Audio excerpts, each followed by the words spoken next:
یہ قرآن ایک بابرکت کتاب ہے جسے ہم نے آپ صلی اللہ علیہ وسلم پر نازل کیا تاکہ لوگ اس پہ غور اور فکر کریں اور تاکہ اہل فہم اس سے نصیحت حاصل کریں۔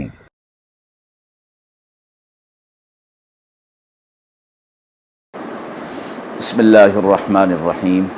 السلام علیکم ورحمۃ اللہ وبرکاتہ۔ ناظرین کرام، درس قرآن مجید کے آج کے اس پروگرام میں ہم سورۃ النحل کی آیت نمبر 24 تا 29 کا ترجمہ اور تفسیر پیش کر رہے ہیں اور آخر میں پوچھے گئے سوال کا جواب ہوگا۔ اعوذ باللہ من الشیطان الرجیم، بسم اللہ الرحمن الرحیم۔ وَإِذَا قِيلَ لَهُم مَّاذَا أَنزَلَ رَبُّكُمْ قَالُوا أَسَاطِيرُ الْأَوَّلِينَ لِيَحْمِلُوا أَوْزَارَهُمْ كَامِلَةً يَوْمَ الْقِيَامَةِ وَمِنْ أَوْزَارِ الَّذِينَ يُضِلُّونَهُم بِغَيْرِ عِلْمٍ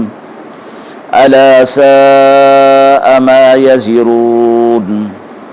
قد مكر الذين من قبلهم فأتى الله بنيانهم من القواعد فخر عليهم السقف من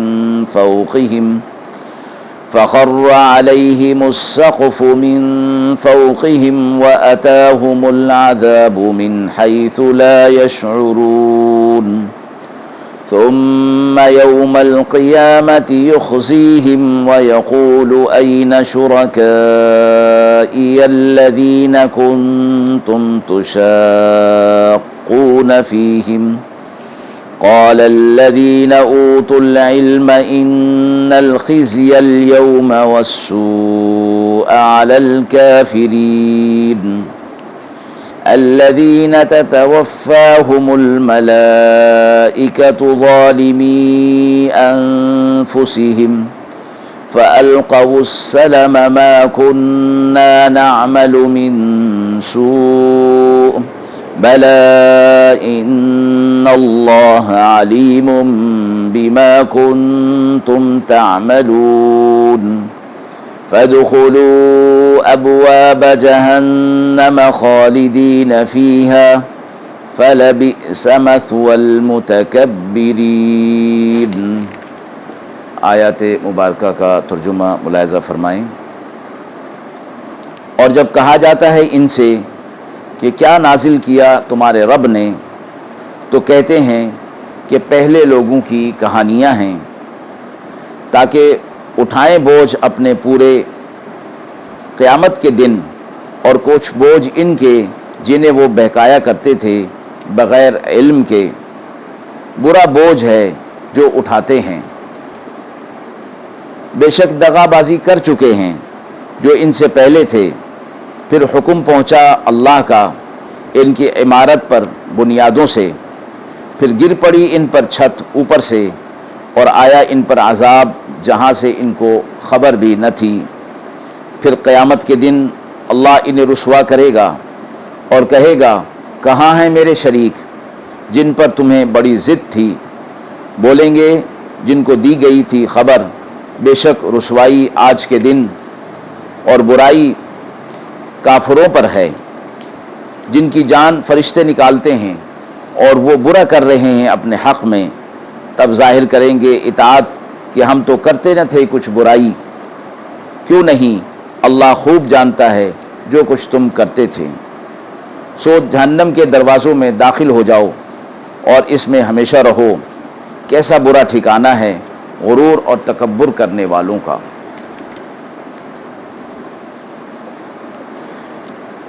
مذکورہ آیات سے پہلے کی آیات میں اللہ تعالیٰ کی نعمتیں اور کائنات کے اندر اللہ رب العزت کی تخلیقات کا تذکرہ اور اس کے ذریعے سے توحید کے دلائل پیش کیے گئے تھے، اور یہ فرمایا گیا تھا کہ مشرکین اپنی گمراہی کے اندر گمراہ ہیں اور ان کا عذاب ان کو ہوگا۔ یہاں مشرکین سے ایک سوال پوچھا جا رہا ہے بطور اس بات کے، اس جواب کے کہ جب انہیں یہ کہا جاتا کہ قرآن مجید اللہ رب العزت کا کلام ہے اور رسول اللہ صلی اللہ علیہ وسلم پر یہ نازل ہوا ہے، تو جب ان سے پوچھتے کہ تمہارے رب نے کیا نازل کیا، تو جواب میں یہ کہتے کہ پچھلے لوگوں کی کہانیاں اس کے اندر ہیں، یعنی قرآن کو اللہ کا کلام وہ نہیں مانتے تھے، بلکہ وہ سمجھتے تھے کہ اس کے اندر پچھلے لوگوں کے حالات اور واقعات اور کہانیاں بیان کی گئی ہیں۔ تو فرمایا گیا کہ ان کا یہ کہنا قرآن کا انکار ہے، قرآن کا یہ انکار کر رہے ہیں، اور یہ اپنے اوپر بہت بڑا بوجھ اٹھا رہے ہیں۔ اور اس کے ساتھ ساتھ بات یہیں تک نہیں تھی، بلکہ یہ خود گمراہ ہونے کے ساتھ ساتھ اور لوگوں کو بھی بغیر علم اور تحقیق کے انہیں بھی گمراہی کے اندر ڈال رہے ہیں۔ اب یہ دوہرا بوجھ ہے ان کا، ایک اپنی گمراہی کا اور دوسرا دوسرے لوگوں کو گمراہ کرنے کا۔ تو فرمایا کہ یہ بڑا بوجھ ہے، برا بوجھ ہے جو یہ لوگ اٹھا رہے ہیں۔ اس طرح کا طرز عمل منکرین کا، یعنی انکار کرنا، اور انبیاء علیہ الصلوۃ والسلام کو جس طرح پہلے جھٹلاتے آئے تھے یہ بھی جھٹلا رہے ہیں، اور مخالفت اور ضد اور عناد کے اندر مبتلا ہو گئے ہیں۔ تو فرمایا کہ ان سے پہلے جو لوگ تھے وہ بھی اسی قسم کی چیزوں کے اندر مبتلا تھے، یعنی انکار، مخالفت، کفر اور ضد۔ اللہ رب العزت کا جب حکم ان پر آیا تو جن عمارتوں کے اندر یہ رہتے تھے وہ گر پڑی ان کے اوپر، اور وہ عذاب اس کے علاوہ بھی ان پر آیا جن کا انہیں خبر بھی نہیں ہوئی، جس عذاب کی انہیں خبر بھی نہ ہو سکی، لا علمی کی حالت میں ان کے اوپر اللہ کی طرف سے عذاب آ گیا۔ دوسرا عمارت سے متعلق یہ فرمایا گیا کہ جس چیز کو وہ لوگ اپنے لیے مضبوط سمجھتے تھے، یعنی کفر اور شرک کو، وہ عمارت ان کی گر گئی اور یہ لوگ اس کے نیچے گویا اس طرح دب گئے جس طرح کہ چھت ان کے اوپر آ جایا کرتی ہے۔ تو فرمایا کہ اس کے علاوہ بھی عذاب ان کے اوپر آیا۔ یہ تو دنیا کی بات تھی۔ اب قیامت کے حوالے سے اگلی آیت میں یہ فرمایا گیا کہ قیامت کے دن اللہ رب العزت ایسے منکرین کو اور مخالفین کو، مشرکین کو ذلیل اور رسوا کر دے گا، اور ان سے پوچھے گا کہ میرے وہ شریک کہاں ہیں جن پر تم بضد دنیا کے اندر آمادہ تھے اور انہیں چھوڑنے پر تیار نہ تھے، اور انہی کی عبادت پر اور انہی کو معبود ماننے پر ضد کیے بیٹھے تھے، حالانکہ حضرات انبیاء علیہ الصلوۃ والسلام نے بہت محنت کی تمہیں توحید کی طرف لانے کی۔ تو ذرا بتاؤ آج وہ میرے ساتھ شریک ٹھہرانے والے وہ کہاں ہیں؟ تو جواب ان کے پاس نہیں ہوگا۔ اس وقت وہ لوگ کہ جنہیں خبر دی گئی تھی اور علم دیا گیا تھا وہ کہیں گے کہ بے شک آج کا دن قیامت کا دن ہے اور اللہ رب العزت کے وعدے کے پورے ہونے کا دن ہے۔ آج رسوائی اور برائی منکرین اور انکار کرنے والوں کے لیے ہے۔ یہ وہ لوگ ہیں کہ جب دنیا کے اندر یہ لوگ اپنے کفر کے اندر مبتلا ہوتے ہیں اور فرشتے ان کی جان نکالتے ہیں، تب وہ اپنے آپ کو قیامت کے دن یہ کہیں گے کہ ہم کوئی برائی کے اندر مبتلا نہیں تھے، ہم تو اطاعت کرتے تھے اور ہمیں دنیا کے اندر دوبارہ بھیج دیا جائے۔ اللہ فرمائیں گے کہ جو کچھ تم دنیا کے اندر کرتے تھے ہمیں اس کا پورا پورا علم ہے، اور اسی کے مطابق تمہارے ساتھ آج قیامت کے دن، انصاف کے دن معاملہ کیا جائے گا۔ اور اس کی ایک شکل یہ بتا دی گئی کہ جہنم کے دروازے کھول دیے جائیں گے اور انہیں کہا جائے گا کہ اس میں داخل ہو جاؤ۔ یہ بہت ہی برا ٹھکانہ ہے غرور اور تکبر کرنے والوں کے لیے۔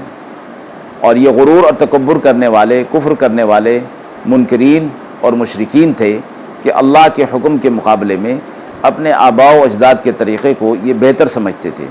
گویا اللہ کے حکم کو پس پش ڈالتے تھے اور اپنے آباء و اجداد کے طریقے کو اور اپنے طریقے کو بہتر سمجھتے تھے۔ اس لحاظ سے یہ غرور اور تکبر کے اندر مبتلا تھے۔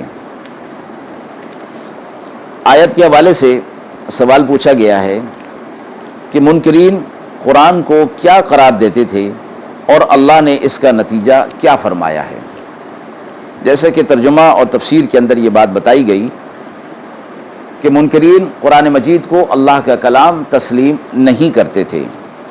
اور کہتے تھے کہ یہ اللہ کی طرف سے نازل کیا ہوا نہیں ہے، بلکہ نعوذ باللہ رسول اللہ صلی اللہ علیہ وسلم نے یہ کلام بنا کر اس کو اللہ کی جانب منسوب کر دیا ہے۔ اور قرآن مجید کے اندر جو واقعات اور حالات بیان کیے گئے ہیں وہ کہتے تھے کہ بس اس کے اندر اور کیا ہے، اگلے لوگوں کی کہانیاں موجود ہیں۔ قرآن نے انہیں یہ وعید بتائی کہ قرآن جو اللہ کا کلام ہے اسے اگلے لوگوں کی کہانیاں بتا رہے ہیں، خود بھی گمراہ ہو رہے ہیں اور لوگوں کو بھی اس سے گمراہ کر رہے ہیں، اور اس کا نتیجہ اور اس کا انجام انہیں یقیناً بھگتنا پڑے گا اور اٹھانا پڑے گا۔ دنیا کے اندر بھی یہ لوگ اس برائی کے اندر مبتلا تھے، کفر اور شرک کے اندر مبتلا تھے، اور جب فرشتے ان کی موت کے وقت ان کی جان نکالیں گے تو اس وقت ان پر ظلم کیا جائے گا، اور اس وقت سے عذاب جو ہے وہ شروع کر دیا جائے گا، اور گناہوں کا وبال اس وقت سے ان پر پڑنا شروع ہو جائے گا، اور قیامت کے دن فرمایا کہ ان پر پورا وبال ڈال دیا جائے گا، اور اس وقت یہ لوگ کہیں گے کہ ہم تو کسی برائی کے اندر مبتلا نہیں تھے، ہم تو اطاعت کے اندر مبتلا تھے اور اطاعت کیا کرتے تھے۔ اللہ فرمائیں گے تمہارے اعمال سے ہم اچھی طرح واقف تھے، اور پھر ان کے گناہوں کا بوجھ بھی ان پر ڈال دیا جائے گا، اور جنہیں یہ گمراہ کیا کرتے تھے ان کے گناہوں کا بوجھ بھی ان کے اوپر ڈال کر انہیں جہنم کے اندر داخل کر دیا جائے گا، اور کہا جائے گا یہ وہ ٹھکانہ ہے ان اعمال کے سبب جو تم دنیا کے اندر کیا کرتے تھے۔ وآخر دعوانا ان الحمد للہ رب العالمین۔